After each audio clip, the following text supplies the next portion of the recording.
welcome to my channel. It's Raii here, and today we're here with another story time paired with some tips. Before we get into it, you know the deal. Go ahead and hit that subscribe button so we can form this family. We're ever growing over here, but we're having fun, okay? Join the cookout, y'all. Join the cookout. Also, give this video a thumbs up if you like it. If you don't like it, or if you don't like something I'm doing, go ahead and mention it below. I love to hear everyone's feedback. And today, if you've seen by the title, we're going to be talking about how I got scammed, y'all. Yes. We're just going to go ahead and jump into this. I buy a lot of cars, like, all the time. But that's mainly because the first few cars I had were, like, cheap, like lemons, hoopty cars, and I just had to replace them. So my very first car was like $1,000. I was home. I went to school in a very rural area, and I was home for the summer, and I said, I'm not going back to school without a car. Like, in all honesty, I didn't have a lot of help while I was in school. My family was too far. Like, the family that would help, they were far.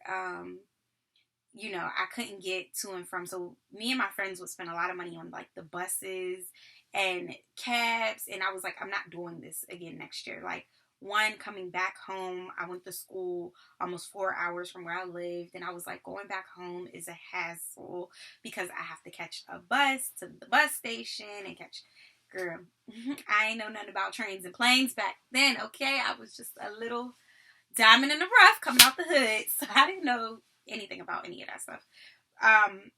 Slightly, you know, I had probably been on one plane at this time in my life. And as far as like trains, I had never, my first time riding a train was in college, but that's neither here nor there, like the Amtrak train. But yeah, I decided that I was going to get a car. So my first car was a lemon. We're just going to skip past that. But that car lasted me about a year. Honestly, something really dumb happened with that where it could have probably lasted longer. But I got rid of it after a year. And then, did it last a year? Yeah. And then I got another car. I got a Corolla. That was also a step up, but a lemon. I think I spent a little more money on that. Then I was like, okay, no more lemons, no more Craigslist. You know, at the time, I had a lot of support, but y'all, I'm stubborn. I'm a tourist, and I want to do everything by myself. So I really didn't call home and be like, what car should I buy? Help me buy a car. Plus, they, like I said, they live far. So when I was buying these cars, I wasn't asking for guidance. JC helped me buy my second car. He went with me. He searched. I think he found the car, to be 100% honest. Like, when that car started to go out of commission, honestly, I don't remember what happened. So I think it needed I think that's what was happening. These cars started needing inspection, and I didn't want to pay for all the stuff they needed to pass inspection. So I would just get a new car. So that car went out, and I was like, okay, I don't want to do this again. I'm going to invest money into a car that's going to last. The next year when I need to get an inspection, I can just get the inspection. When my Corolla started to go out on me and I needed the inspection and stuff, I think I was getting pulled over and stuff like that. And like I said, I was in a rural white area. Getting pulled over, getting all them tickets was not my friend. Plus, I worked at Enterprise at the time, and you're not allowed to have, like, a lot of marks on your driver record. So I said, I'm going to get rid of this car. And I went to I Googled car places, right? Like, found a place. And it was a garage and what do you call that? A car lot. I went there, and I talked to the guy, and he said, oh, you're approved. Honestly, he probably didn't even run my credit. But at the time, he was like, oh, you're approved. And I'm like, oh my God, this is the first person I had sat down with to actually like run my credit and, you know, do that. He says you're approved, okay? So at the time, me and JC were no longer together. I don't even think, I'm sure we were cordial, but I don't think we were cool enough for me to talk to him about buying a car. So I didn't. And I just remember sitting there and being like, oh my God, I don't know. And I was scared to buy it from Craigslist, to be honest. So I find this guy, let's call it A&T, okay? So, I go to the A&T. I'm talking to the guy. It wasn't formed like a traditional car lot. They were inside of a plaza. So we'll just say Allstate because I remember it being red, I think. They were right next door. So when I went in, I said, "Hey, I'm here about buying a car." They were like, "Oh, Tony," we'll just call him Tony because that's what popped to my mind. "Tony's not here right now. Give us a second. We'll call him in." So then this older Spanish woman comes out from somewhere. Y'all know how like the tax offices pop up at tax time and they're bare. They have like maybe 2 or 3 waiting chairs, a desk, and that's it. Like not the H&R Block offices. I'm talking about like the remote tax office. So it looked like that. Like it had like maybe a chair. I don't even remember. There was a chair in front of the desk and then a chair behind the desk. But there were no chairs to wait. It was like just empty space, maybe a water cooler. So she came from somewhere older and she spoke only Spanish. Now I don't speak Spanish well. So she starts talking to me in Spanish. So I'm like, I don't understand. I'm sorry. So she said a few words in English. I think she said, "Okay, I'll go get my son." Her son comes out like maybe like 10 minutes later. He's Spanish as well. Kind of reminded me of George Lopez, like the way he looked, his stature and stuff. He sits at the table. He takes my information. He goes, "Okay, so to get you started, your deposit is going to be," I think it was $2,500. Actually, I was buying the car outright. I didn't have plans on making payments. The car cost $2,500 or $3,000, okay? But I remember the $2,500, y'all. I remember that, and y'all better remember it too. So he said it's gonna cost $2,500 or $3,000, right? Me, I'm there alone, okay, y'all. Nobody is with me, all right? And he goes, "But the car is not ready today. It's getting the oil changed," is what he said. He said it's getting the oil changed. It'll be ready tomorrow, and there's a piece that we had to fix on there so it could pass inspection. But other than that, it's fine. I'm like, okay, like that's fine. Like I know cars need maintenance. The car that I was gonna get was a Ford Flex. Okay, let me make sure. I'm gonna look at my phone.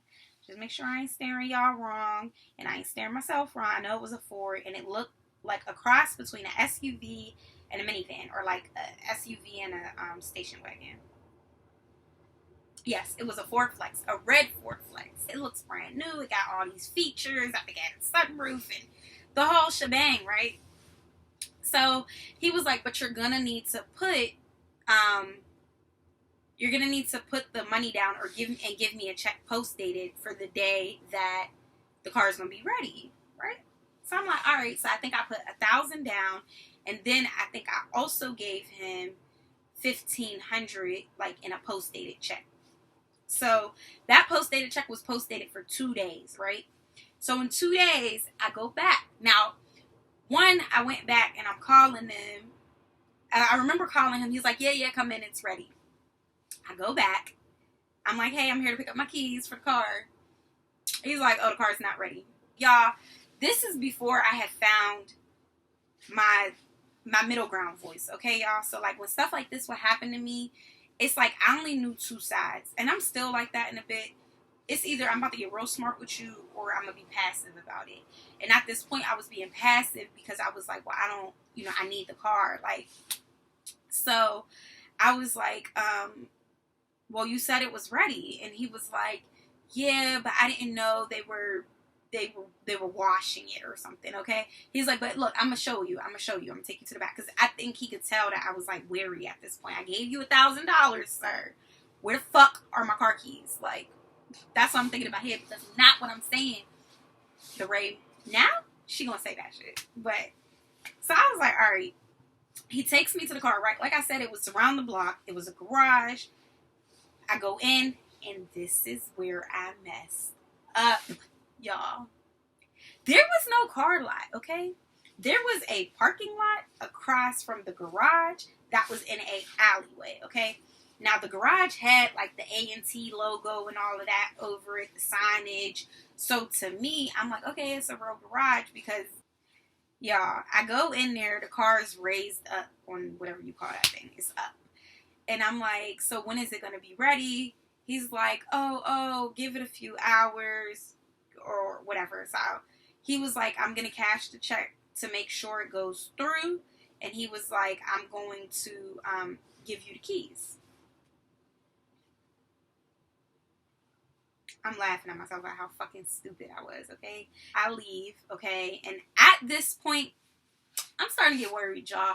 At this point, I'm now like, all right, like, what's going on? Like, he told me the car was here for me. He told me it's my car. And now what? Now what?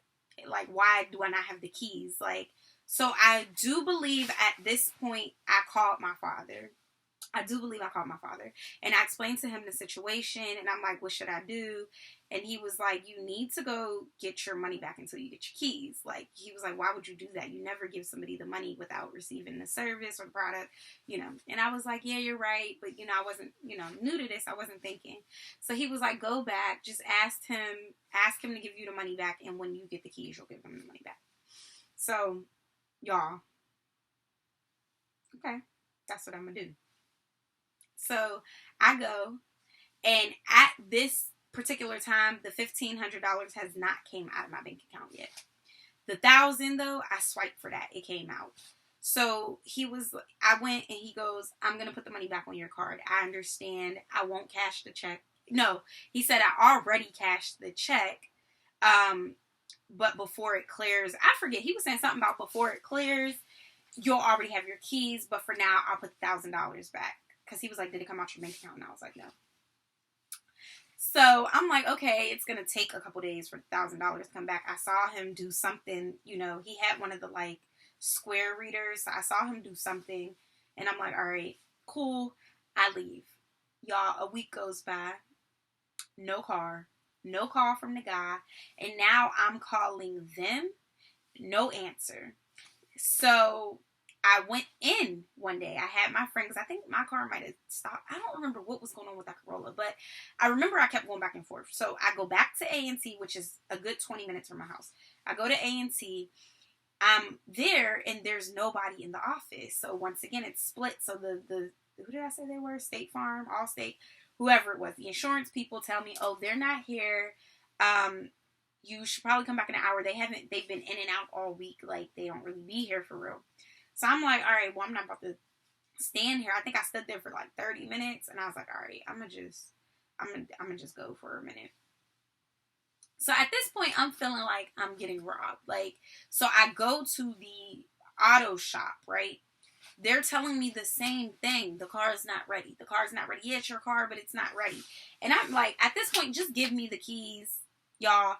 Give me the keys and let me tow this bitch out of here and I'll get it fixed. No, we can't do that. It's not ready by law. Da da da da.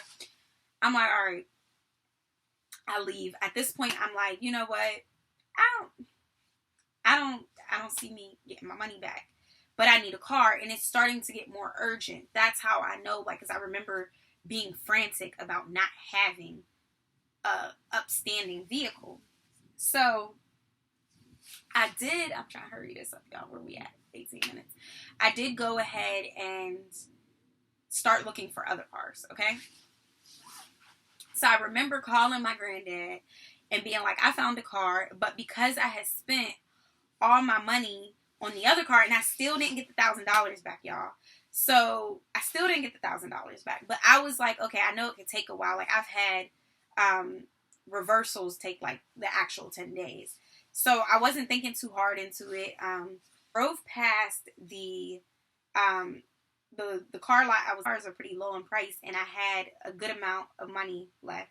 So I remember going, and I had seen one that said 500. Well, I think I thought it said 500, but it really said 1,500. And I looked, and I was like, okay, well, I really like this silver Ford. I think it was a Ford Escape or Ford. I'm pretty sure it was Ford Escape. I was like, I really like this Escape. I really want this. Y'all. So I'm talking to the guy. I'm like, is there any way I could hold it? And then when I get paid, I'll give you the rest. I didn't have the other 1,000, but I was like, if you wait till I get paid, I'll have the other 1,000 and I'll come bring it to you. And I think he wouldn't do it. I feel like he wouldn't hold it, because I remember calling my granddad and being like, can you send me $1,000, or can you pay this for me over the phone? And I will pay you back next week. I was like, yeah, I bought a car. They're yanking me around, so I'm gonna buy this car and get my money back from that car, and then I'll give you. Plus, this down payment was smaller because, like I said, I had paid $2,500 over at the other place, maybe even more. So my granddad's like, okay. And, oh, at this point, y'all, the money also came out of my bank account, right? That's why I went back to A&T, because one, I didn't get the $1,000 back, and the other money came out, and I still don't have any keys. So when I went there, they was like, we don't deal with it. When I went to, I'm sorry, I'm all over the place, but when I went to the body shop, the guy in the body shop was like, we don't deal with the business aspect. You gotta wait for Tony. But Tony was nowhere to be found. So what I'm gonna do? And then I think what happened was they said Tony was on vacation, and only his mom did the business part, and she didn't speak any English, and she kept saying, you gotta wait for my son. I don't know what's going on. Y'all ain't about to slime ball me like that, okay? I gave y'all motherfucking money. Give me the car keys, like, or give me my money back. So I had started to get a little angry, and they were like, you gotta wait for Tony to fix this. Okay. My granddad pays the $1,000, right?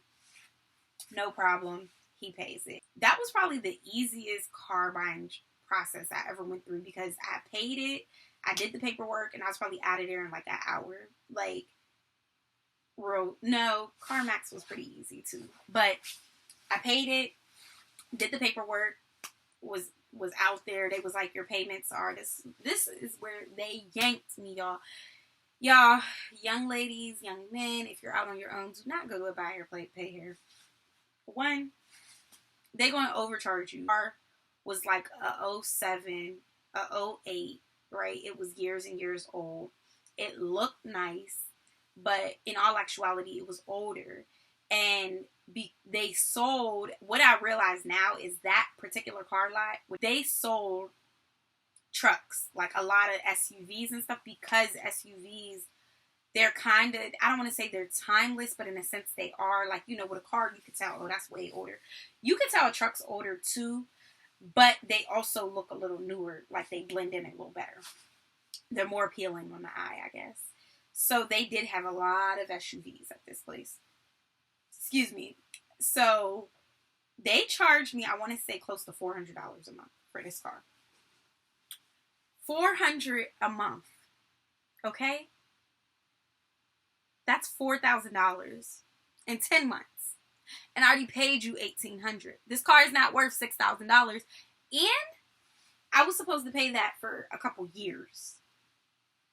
I want to say, I don't remember exactly, but I want to say 2 to 5. It was some years, okay?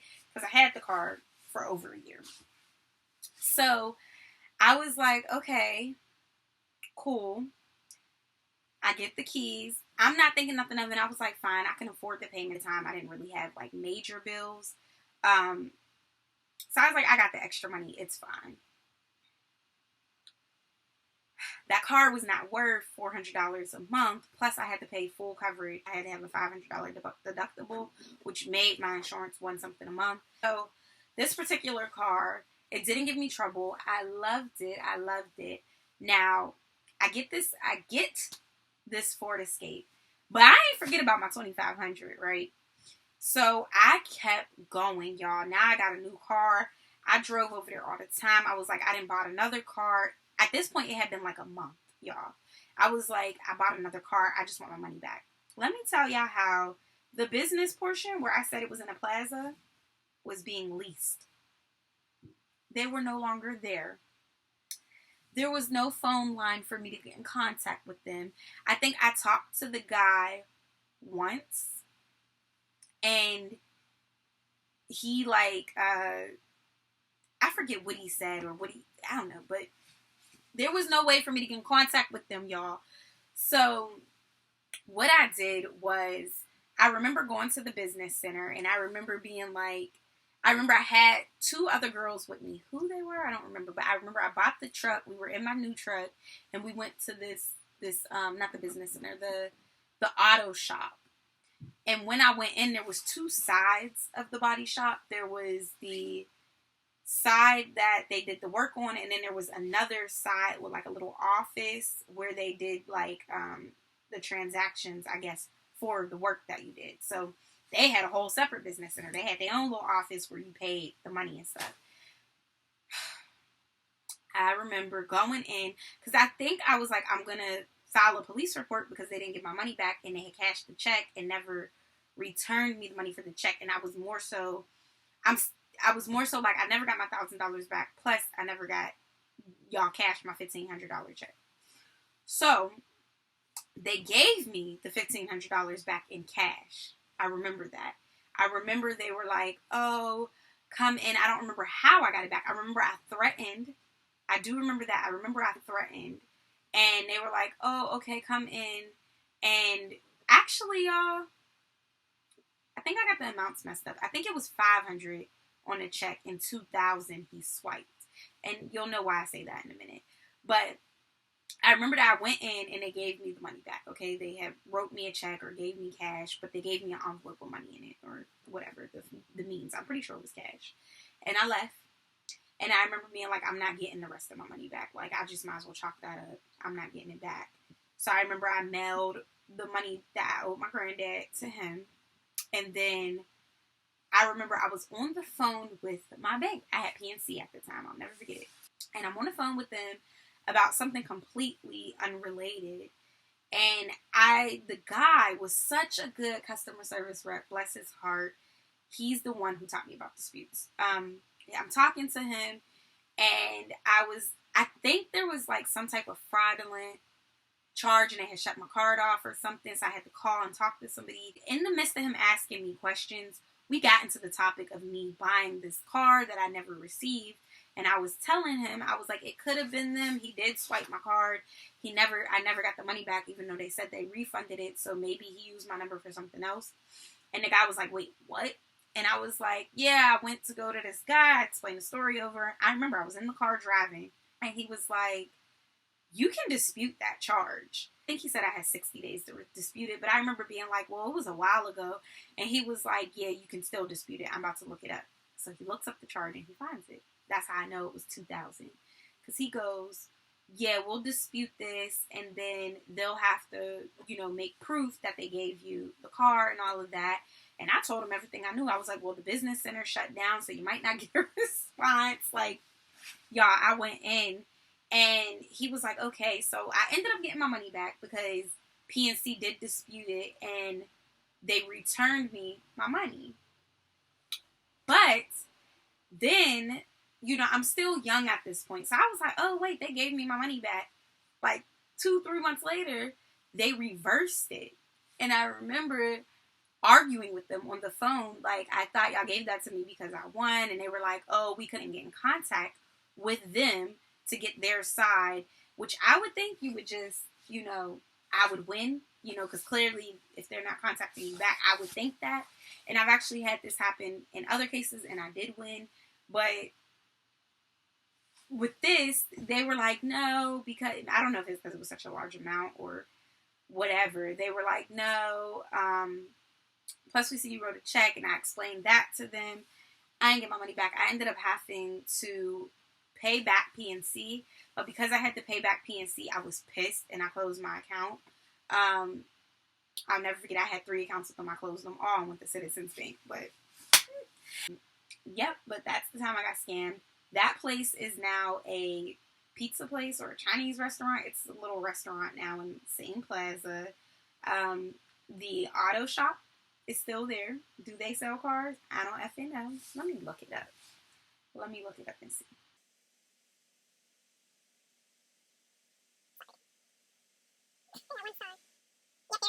They're still open. It doesn't look like they sell cars, but they are still working on people's cars for a whole month. And yeah, I did love my little Ford Escape, so that was like a silver lining in it. The car was silver too. But I loved it. I bought that car in the summer, and I had it until the fall of the next year. So I had paid, quite a bit of money on it that it probably was not worth. I left the other car, and I got scammed out of $2,000 all in the process, and now I know hell of a lot better. But that was the time I got scammed. I'm sorry, I know I rambled. That was a long video, but let me know if you've been scammed. Let me know if you bought a car. If you guys need any tips with buying cars, I've bought quite a few. I think I've bought about 5 to 6 cars in my life. Like, honestly. If you need any tips as a young lady, if you need anything to look out for, anything that I would suggest, ask in the comments. I'm definitely going to read them. You know, let's grow this family. Thank you for watching. If you made it all the way to the end, you a real one. You a real one. And I appreciate you. But until next time.